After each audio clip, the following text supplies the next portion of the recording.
14 अगस्त 1947। इतिहास की किताबों में यह तारीख आजादी की रात के रूप में लिखी गई, लेकिन लाखों लोगों के लिए यह रात आजादी की नहीं, दर्द, डर और बिछड़ने की रात थी। उस रात कुछ लोग नए देश के जन्म की खुशी मना रहे थे, तो वहीं कुछ लोग अपने ही घर छोड़कर भीड़ से भरे रेलवे स्टेशन पर खड़े थे। किसी के हाथ में छोटा सा बक्सा था, किसी की गोद में बच्चा था, किसी की आंखों में आंसू थे और किसी के दिल में सिर्फ एक सवाल, अब हम कहां जाएंगे। 14 अगस्त 1947 की वो रात सिर्फ एक तारीख नहीं थी, वो एक ऐसी रात थी जिसने करोड़ों लोगों की जिंदगी हमेशा के लिए बदल दी। 1947 में भारत आजाद होने वाला था। लोगों ने बहुत सालों तक अंग्रेजों के खिलाफ लड़ाई लड़ी थी। हर किसी को इंतजार था उस दिन का जब देश आजाद होगा। लेकिन आजादी के साथ एक बहुत बड़ा फैसला भी आया, भारत का बंटवारा। एक तरफ भारत और दूसरी तरफ पाकिस्तान। कागज पर एक लकीर खींच दी गई, लेकिन वो लकीर सिर्फ नक्शे पर नहीं बनी, उसने लोगों के घर, परिवार, खेत, शहर और रिश्ते तक बांट दिए। जो लोग सालों से एक ही जगह रहते आए थे, अचानक उन्हें डर लगने लगा कि अब वो उस जगह सुरक्षित नहीं है। कई इलाकों में तनाव बढ़ने लगा, अफवाहें फैलने लगीं और धीरे धीरे हालात इतने खराब हो गए कि लाखों लोगों को अपना घर छोड़ना पड़ा। सोचिए, आप जिस घर में पैदा हुए, जहां आपका बचपन बीता, जहां आपके माता पिता, दादा दादी, परिवार की यादें बसी हों, एक दिन अचानक आपको कहा जाए कि यह जगह अब तुम्हारी नहीं रही, तुम्हें जाना होगा।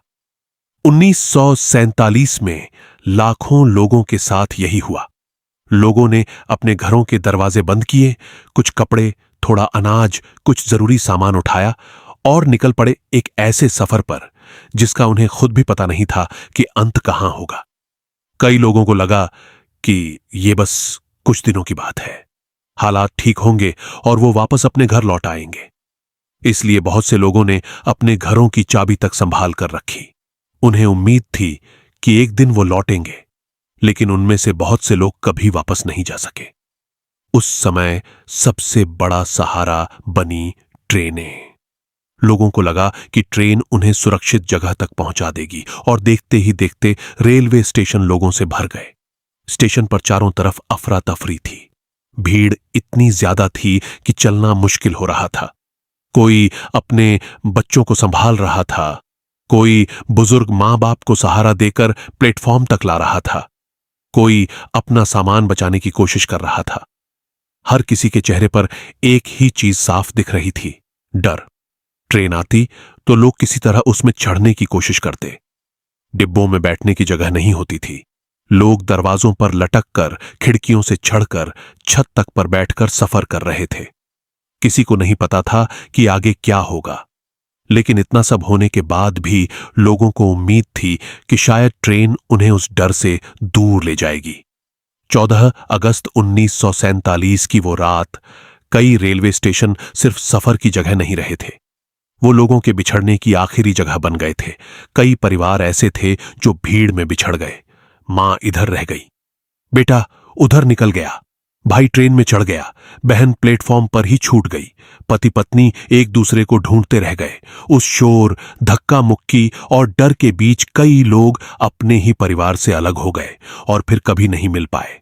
कल्पना कीजिए उस दर्द की, जब ट्रेन चलने लगे और आपको पता चले कि आपका अपना कोई पीछे छूट गया है। न कोई फोन, न कोई खबर, न यह पता कि वो जिंदा भी है या नहीं। बंटवारे के समय ट्रेनें सिर्फ लोगों को नहीं ले जा रही थीं, वो अपने साथ डर, आंसू और बिछड़ने की कहानियां भी ले जा रही थीं। कई जगहों पर हालात इतने खराब हो गए कि लोगों की सुरक्षा खत्म सी हो गई।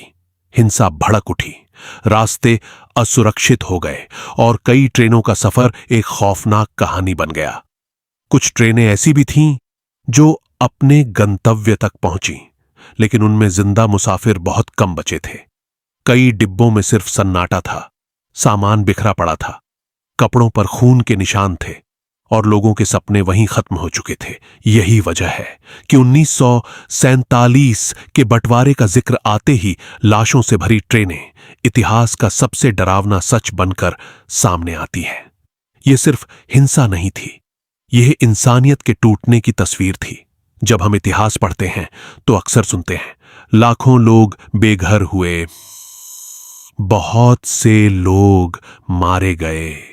लेकिन यह सिर्फ संख्या नहीं थी। हर संख्या के पीछे एक परिवार था, एक मां थी, एक पिता था, एक बच्चा था, एक सपना था, एक घर था, एक दुनिया थी।